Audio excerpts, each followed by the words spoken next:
감사합니다. 우리 옆 사람과 함께 인사 한번 할까요? 사랑합니다. 축복합니다. 우리 인사하겠습니다. 예. 아, 예. 잘 오셨습니다. 벌써 11월입니다. 시간이 너무 빨리 지나가는 것 같습니다. 어느덧 이제 무더운 여름이 지나고 또 가을이 오는가 싶더니 저는 벌써 추운 겨울이 성큼 우리 앞에 다가온 것 같습니다. 뉴욕은 가을이 참 아름답지 않습니까? 그런데 가을이 제일 짧은 것 같습니다. 좀 아쉽긴 한데요. 그래서 이 짧은 가을의 아름다움을 놓치지 마시고 단풍이 아직 다 안 떨어졌죠? 단풍이 다 떨어지기 전에 아름다운 풍경을 즐기는 그런 여유를 한번 가져보시는 것이 어떻겠습니까?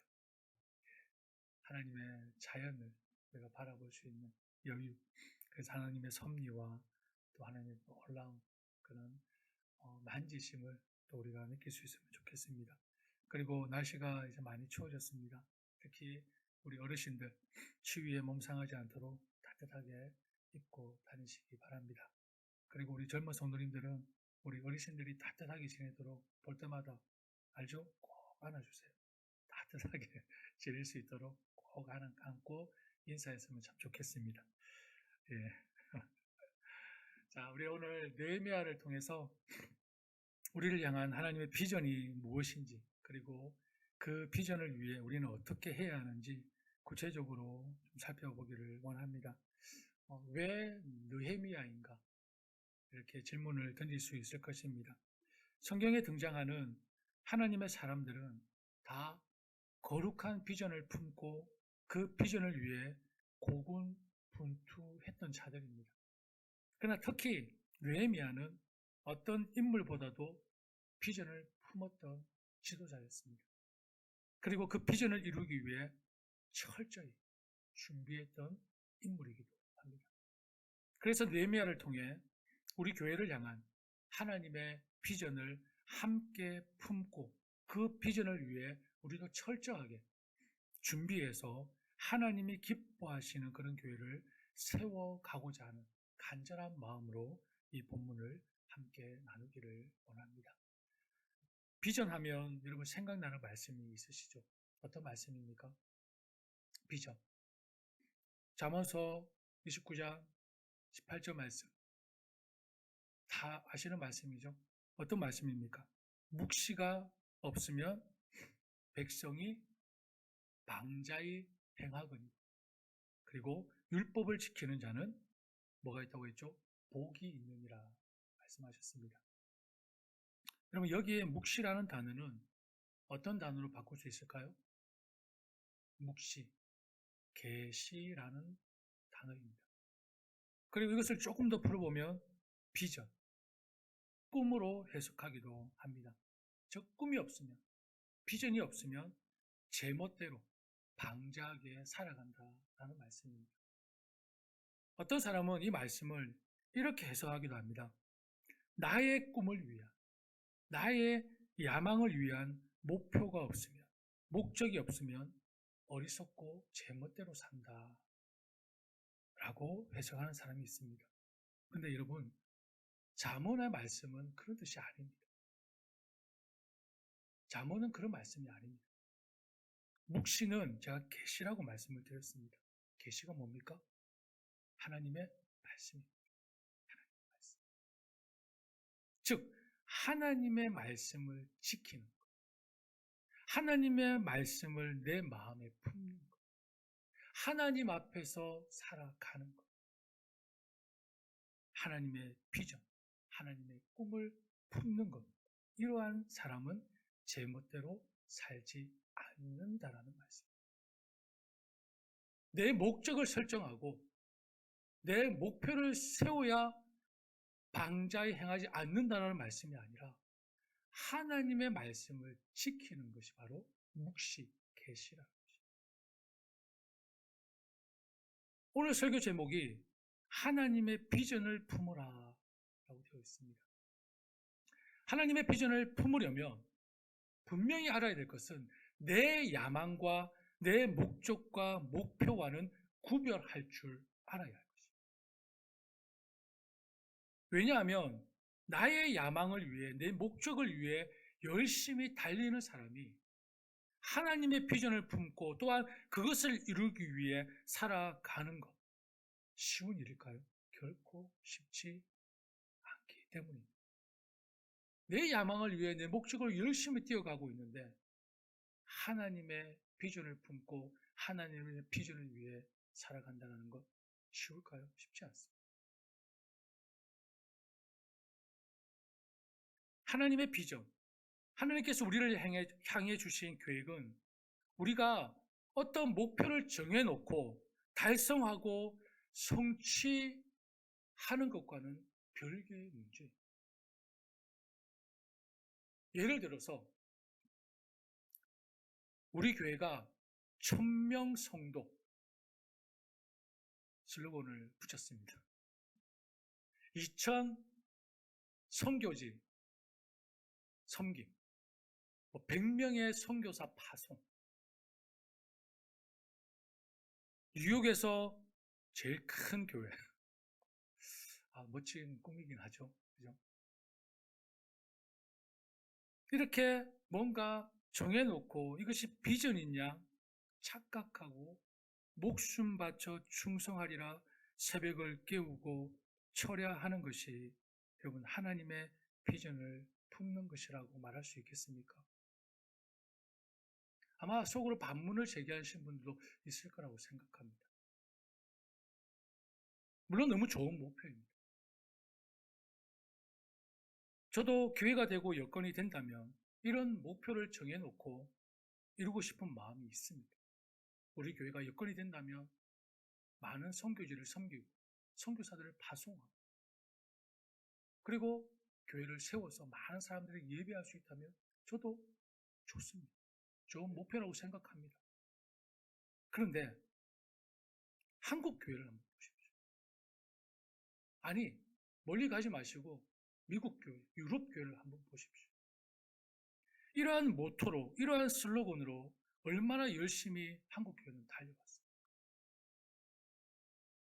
그래서 결과가 무엇입니까? 마치 이것을 이루면 성공하고 복받은 교회인 것 같고 그렇지 않으면 복을 받지 못하고 실패한 교회 같은 한국의 모습 이전에 이미 유럽에서 미국에서 보여진 역사적 현실이지 않습니까?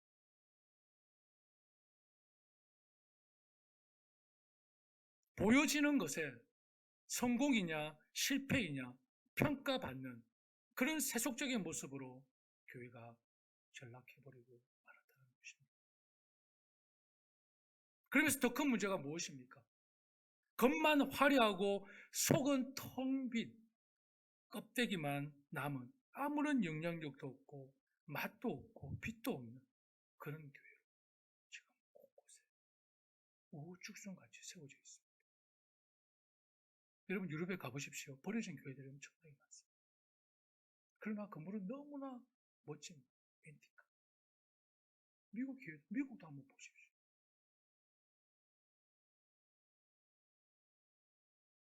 개인을 봐도 마찬가지입니다. 나도 뭔가 꿈을 꾸고 비전을 품습니다. 그러기 위해서는 내 인생에 목표가 있어야 하는데 뭐가 좋을까? 이름만 들어도 멋지고 다른 사람도 인정해주는 이것이 나의 비전이야 라고 하면 다른 사람들 앞에서 떳떳하고 자랑스러워 그 무엇인가를 마음에 품습니다. 그러면 마치 하나님의 비전을 품은 것 같은 착각을 하고 있지는 않습니다.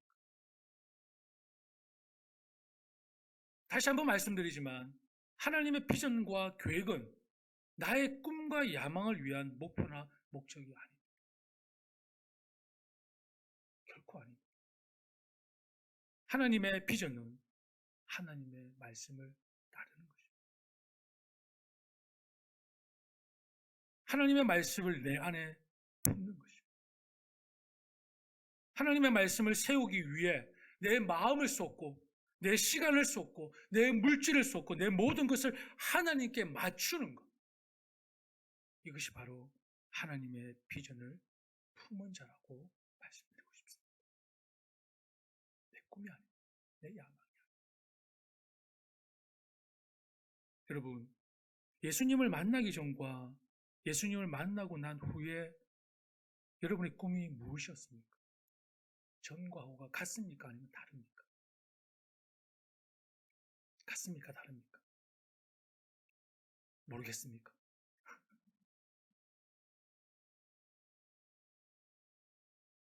예수님을 만나기 전에 여러분의 꿈과 야망은 무엇이었습니까?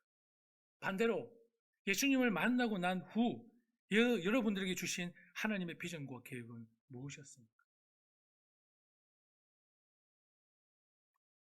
그리고 지금 여러분은 누구를 위한 꿈과 비전을 향해 달려가고 있습니까? 나를 위한 것입니까? 아니면 하나님의 나라를 위한 것입니까?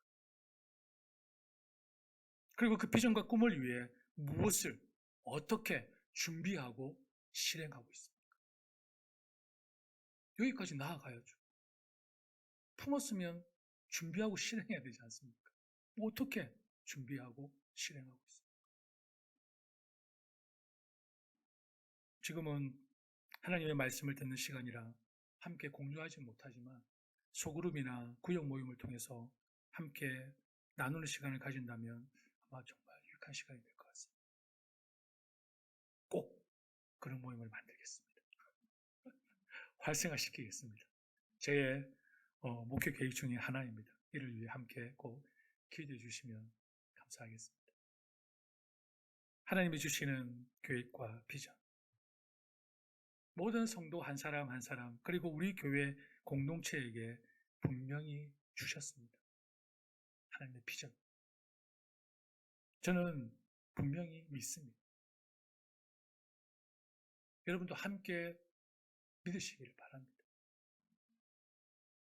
고린도전서 2장 9절 말씀에 성경에 기록한 바 눈으로 보지 못하고 귀로 듣지 못한 것들, 사람의 마음에 떠오르지 않는 것들을 하나님께서는 자기를 사랑하는 사람들에게 마련해 주셨다라고 말씀하고 있습니다. 누구를 사랑하는 사람요? 하나님을 사랑하는 사람. 그런데 세상은 알 수 없는 비밀로 감춰져 있는 하나님의 지혜를 하나님을 사랑하는 사람들에게 성령을 통해 말씀해 주시는 이 원대한 계획과 비전을 우리가 눈으로 보고 귀를 들으며 그리고 한 마음으로 품으려면 준비하는데 많은 시간과 에너지가 필요하지 않겠습니까? 무작정 기도만 하면 될까요? 무작정 열심히 하면 될까요? 많은 준비와 계획이 필요합니다. 하나님이 우리 교회에게 주신 꿈과 비전을 품고 이루기 위해서는 준비하고 계획하는 작업이 꼭 필요하다는 것입니다. 우리 교회를 향한 하나님의 계획은 결코 미비하거나 작은 것이 아닙니다. 하나님 그렇게 제재하신 분이 아닙니다. 그렇기 때문에 준비하는 것도 만만치 않은 작업이 될 수밖에 없습니다. 계획을 위해 준비하는데 결코 쉬운 일이 아니라는 것입니다.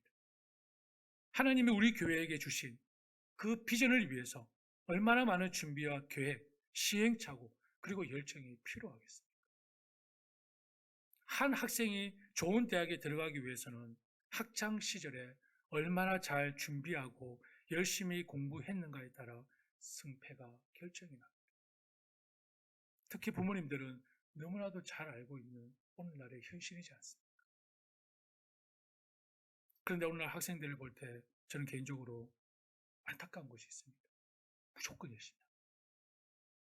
학생들 무엇이 될 것인가에 대한 꿈이 없이 내가 왜 공부를 해야 하는지에 대한 비전이 없이 그냥 부모님의 기대와 욕심, 좋은 대학에 들어가는 것이 꿈이 되어버린 요즘의 아이들을 볼 때에 저는 안타까움을 느낍니다.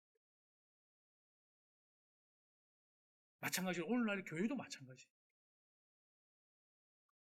많은 계획들을 가지고 있습니다. 수많은 프로그램이 있고 여러 방면에 걸친 사역이 준비되어 있습니다. 그렇지만 안타까운 것은 이런 수많은 교회들이 하나님의 뜻, 하나님의 비전이 무엇인지 분명히 발견하고 준비하고 있는지 저는 의문입니다. 고린도전서 2장 11절 12절 말씀에 사람의 일을 사람의 속에 있는 영 외에 누가 알리요? 이와 같이 하나님의 일도 하나님의 영 외에는 아무도 알지 못하느니라. 우리가 세상의 영을 받지 아니하고 오직 하나님으로부터 온 영을 받았으니 이는 우리로 하여금 하나님께서 우리에게 은혜로 주신 것들을 어떻게 한다? 알게 하려 하십니다. 알게 하려 하십니다. 그리고 잠언서 19장 20절 말씀에 사람의 마음에는 많은 계획이 있어도 오직 여호와의 뜻만이 완전히 선다. 우리가 아무리 멋지고 많은 아이디어가 있어도 오직 하나님의 뜻만이 완전히 선다고 말씀하고 있습니다. 많은 계획들과 준비를 한다 하더라도 모두 실현되지 않습니다. 왜요? 오직 하나님의 계획만이 완전히 설 수 있기 때문입니다. 그렇습니다. 하나님의 비전을 품는 자는 나의 꿈과 계획에 복을 달라고 하나님께 기도하는 자가 아닙니다. 하나님께서 무엇을 원하시는지, 하나님이 어떤 일을 행하시기를 원하시는지 성령을 통해 깨닫고 그 비전을 위해 하나님의 도우심을 구하는 것, 하나님과 함께하는 것, 바로 이것이 하나님의 비전을 품는 자라고 말씀드릴 수 있습니다. 우리 교회를 향한 하나님의 놀라운 비전이 분명히 있습니다. 하나님의 놀라운 비전이 온전히 이루어지려면 여러분, 내 생각, 내 계획, 내 느낌과 감정, 내 습관이 하나님을 가로막아서는 결코 안 될 것입니다. 여러분 기억하십시오. 하나님이 친히 행하시도록 그 자리를 우리는 내어드려야 합니다. 우리는 그저 순종하는 자.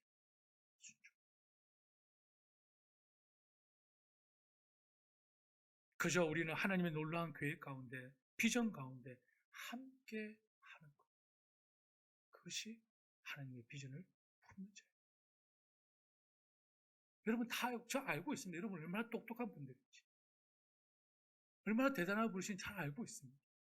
그러나 하나님은 그것을 사용하시는 것이 아닙니다. 하나님은 낮은 자를 사용하십니다. 하나님은 겸손한 자를 사용하십니다.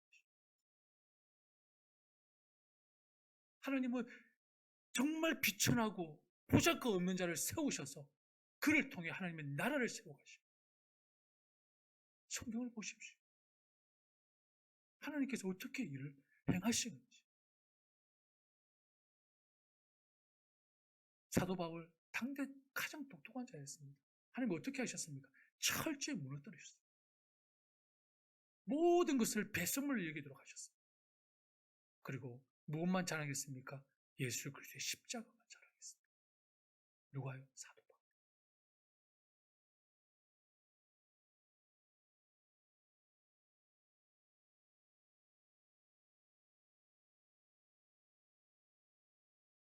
여러분 다시 한번 말씀드리지만 하나님은 모든 교회에 하나님의 계획과 비전을 주셨습니다.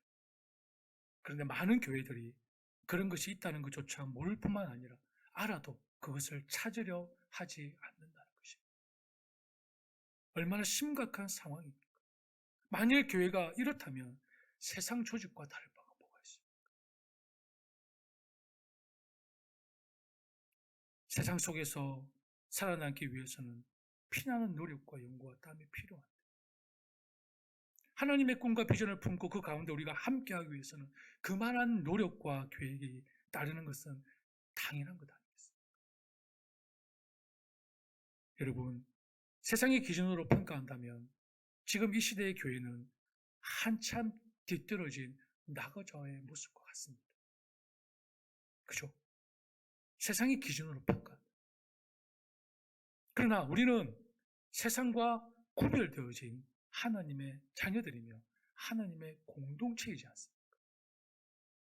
구별되어진 자들. 그렇다면 우리가 왜 구별되어졌는지 보여줘야 하지 않겠습니까? 누구에게? 세상에. 우리는 세상의 영에 속한 존재가 아니라 하나님의 영에 속한 존재라는 것을 보여줘야 한다는 것입니다. 어떻게 보여주시겠습니까? 이것을 위해 어떻게 준비하시겠습니까? 오늘부터 불을 축적하시겠습니까? 돈을 모으시겠습니까? 세상이 놀랄 만한 발명과 발견을 이루어내야 할까요? 세상이 와 하고 탄성을 지을 수 있는 권력을 우리가 손아귀에 쥐어야 할까요? 이러한 모습은 교회의 모습이 아닙니다. 하나님께서도 원하시는 방법이 아닙니다. 만약 교회가 이를 위해 존재한다면 세상과 다를 바가 뭐가 있겠습니까? 그렇다면 하나님의 비전을 품은 그리스도인은 어떻게 비전을 준비해야 합니까? 오늘 본문에 등장하는 느헤미야를 통해 우리는 배워야 할 것입니다. 여러분 2절에서 3절 말씀을 함께 읽어보겠습니다. 시작. 내 형제들 가운데 하나인 하나니가 두어 사람과 함께 유다에서 내게 이르렀기로 내가 그 사로잡힘을 면하고 남아있는 유다와 예루살렘 사람들의 형편을 물은즉 그들이 내게 이르되 사로잡힘을 면하고 남아있는 자들이 그 지방 거기에서 큰 환난을 당하고 능욕을 받으며 예루살렘 성은 허물어지고 성문들은 불탔다 하는지라. 아멘. 느헤미야는 예루살렘을 직접 다녀온 사람들에게 그 형편을 물어보는 장면을 볼 수 있습니다. 2절 말씀에 나의 형제 가운데 하나인 하나니가 다른 사람들과 함께 유다에서 왔기에 이리로 사로잡혀 오지 않고 그곳에 남아있는 유다 사람들은 어떠한지, 예루살렘의 형편은 어떠한지를 물어보고 있습니다. 비록 느헤미야는 예루살렘과 멀리 떨어진 페르시아 땅에 살고 있었지만 자기 나라, 자기 백성들의 형편에 대해 항상 큰 관심과 사랑을 가지고 있었습니다. 느헤미야가 이런 깊은 관심을 가지고 예루살렘의 형편을 물은 이유가 무엇일까요? 느헤미야의 마음에 무엇이 있었을까요? 하나님의 비전을 품는 자는 여기에 뭐가 있다고 했죠? 하나님의 말씀이 느헤미야 마음 가운데 품고 있었습니다. 어떤 말씀일까요? 이스라엘이 하나님의 말씀에 불순종함으로 심판을 받고 파멸에 이르렀지만 택한 백성인 이스라엘에 대한 하나님의 회복의 약속이 성취될 것을 강하게 소망하고 있었다는 것입니다. 느헤미야는 하나님의 약속의 말씀을 가슴 깊이 품고 있었다는 것입니다. 자기 나라와 자기 백성, 하나님께서 선택한 이스라엘 백성을 향한 언약의 말씀을 느헤미야는 잊지 않고 마음에 품고 있었다는 것입니다. 그리고 느헤미야는 내가 이 말을 듣고 앉아서 울고 수일 동안 슬퍼하며라고 4절 말씀에 기록하고 있습니다. 유다에 남아있는 사람들과 예루살렘의 상황을 전해들은 느헤미야의 반응은 무엇이었습니까? 충격이었어요. 충격 그 자체였어요. 동족들이 엄청난 고생을 하고 있고 업신여김을 받고 있고 성벽은 허물어지고 성문들은 불에 다 타버렸다는 소식을 전해들은 느헤미야는 가슴 아파 터질 것 같은 심정이었어요. 견딜 수가 없었어요. 여러분, 느헤미야가 누구입니까? 페르시아 왕 아닥사스다 왕의 술 맡은 관원장이었습니다. 술을 관리한다니까 별것 같이 안 보이시죠? 여러분, 이 시대에는요, 음식을 관장하고 먹는 걸 관장하는 것은 독살을 해서 죽일 위험이 있습니다. 최측근이 아니면 절대로 음식에 손을 못 대게 합니다. 이 당시에는. 그럼 느헤미야가 페르시아 왕의 아닥사스다, 바로 술 맡은 관원장이었다면 얼마나 엄청난 권력을 갖고 있는지 여러분 아시겠습니까? 실세였습니다. 실세. 이런 그가 조국과 동족들의 상황을 듣고는 슬픔에 잠겨 며칠 동안 금식하면서 하늘의 하나님께 기도했다고 말씀하고 있습니다. 무슨 의미입니까? 조국 이스라엘의 운명이 곧 나의 운명이라고 생각했던 것입니다. 자신의 운명이었다는 것입니다. 엄청난 권력을 쥐고 있었던 느헤미야. 조국의 현실이 나의 현실. 조국이 범죄한 죄가 나의 죄라고 인정하고 있는 것입니다. 조상들의 탓이 아니라 내 죄임을 하나님께 고백하고 있는 것입니다.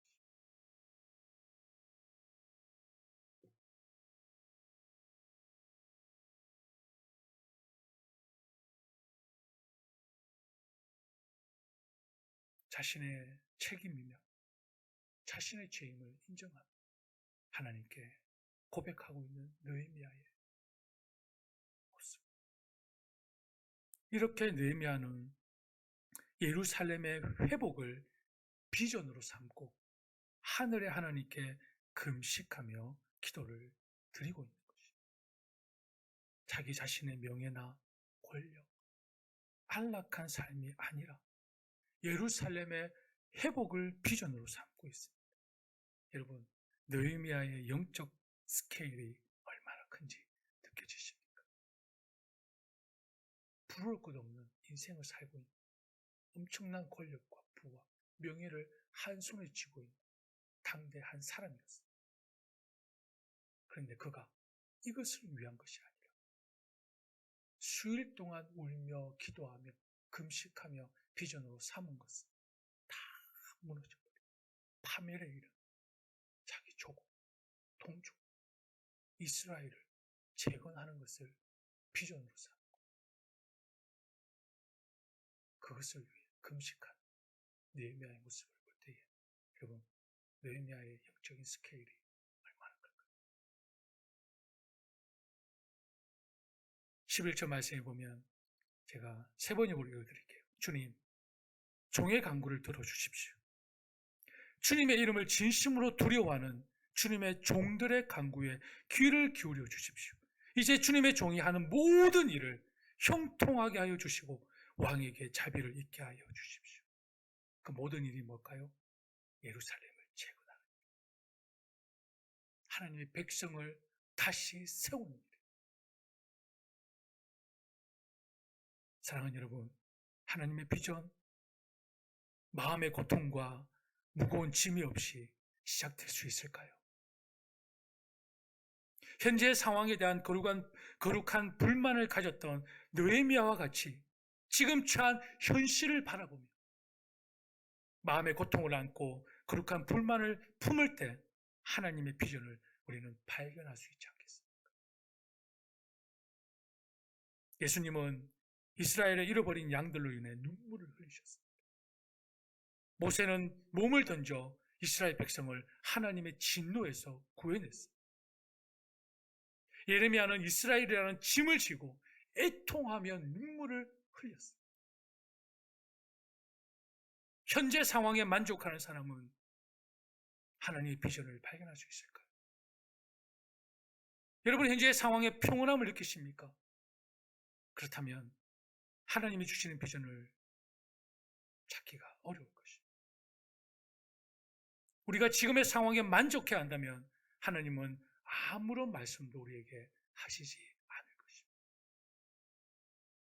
만일 배가 방향을 잃고 목적을 상실한 것보다 저 앞에 바위에 부딪혀 좌초되는 것보다 현재 타고 있는 배가 흔들리지 않게 하는 것에 더 신경을 쓰고 있다면 우리를 향한 하나님의 계획과 비전은 발견하지 못할 것입니다. 느헤미야는 수일 동안 슬퍼하며 하늘의 하나님 앞에 금식하며 기도했다고 말씀하고 있습니다. 여러분, 금식이 무엇입니까? 기도에 전념하기 위해 음식이나 일정한 회기를 포기하는 것입니다. 왜 이런 금식을 합니까? 하나님이 지시하는 방향을 진지하게 묵상하기 위해 하는 것입니다. 금식하고 기도하며 하나님의 뜻을 구하지 않으면서도 자기는 하나님의 계획을 찾고 있다고 주장하는 경우는 도대체 어떻게 해석해야 하는 것입니까? 그게 바른 신앙의 모습입니다.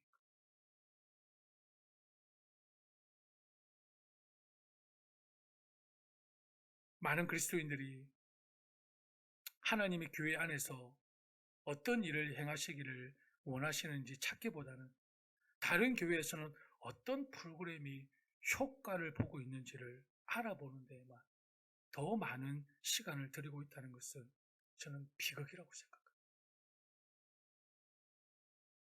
여러분, 한때 제자훈련, 한국에, 그죠? 그리고 두 날개, 얼마나 센세이션을 일으켰습니까? 미국 오니까 다 수입해왔더라. 제자훈련도 수입해왔고, 두 날개도 수입해왔고, 아니, 뉴욕이면 뉴욕 나름대로의 뭔가 독특함이 있어야 되는데, 한국에서 이미 다 세미나를 다녔던 알파가 여기 있고, 그리고 셀이 여기 있고, 뭐 제자훈련이 여기 있고, 두 날개 여기 다 있더라고. 그런데 안타까운 건 뭔지 아십니까? 그것을 다 실행했던 교회들이 성공한 교회들 별로 없다는 것이죠. 뭐가 문제죠? 뭐가 문제죠? 그 정신과 과정을 갖고 와야지 프로그램만 들고 왔기 때문에 안 되는 거지. 그 교회는 그 상황에 맞는 정신과 과정이 시행착오를 겪으면서 세워진 것입니다. 그래서 부흥한 것이죠. 근데 여기는 갖고 오면 여기에 맞는 상황화를 시켜서 제자훈련을 하든 두 날개를 하든 알파를 하든 상황화를 시켜 연구를 하고 검토를 하고 우리 교회에 맞게끔 정책을 시켜야 되잖아요. 아무런 준비 없이 과정 없이 그냥 프로그램만 들고 와서 보교자들한테 해봐라. 답이 나오겠습니까? 안 나옵니다.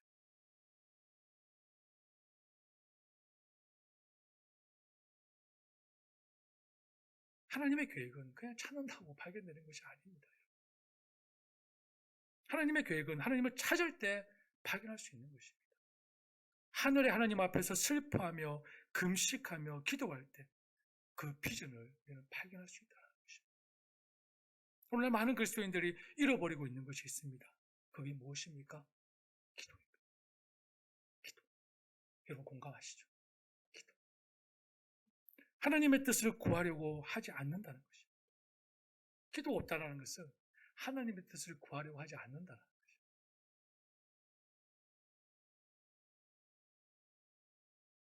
여러분, 하나님이 무엇을 해 주시리라고 의지하고 기대하고 있습니까?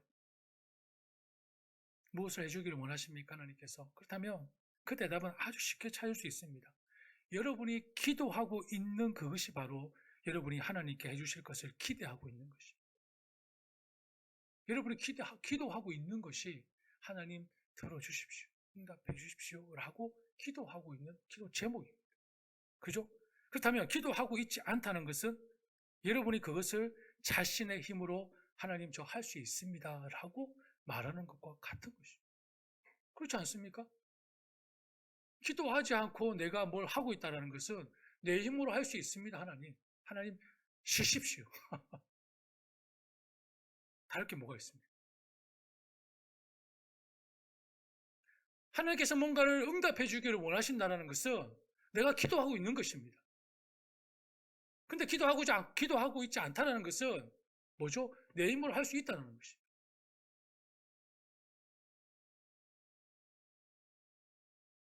여러분, 하나님의 비전을 이루기 위해서는 반드시 기도가 필요합니다.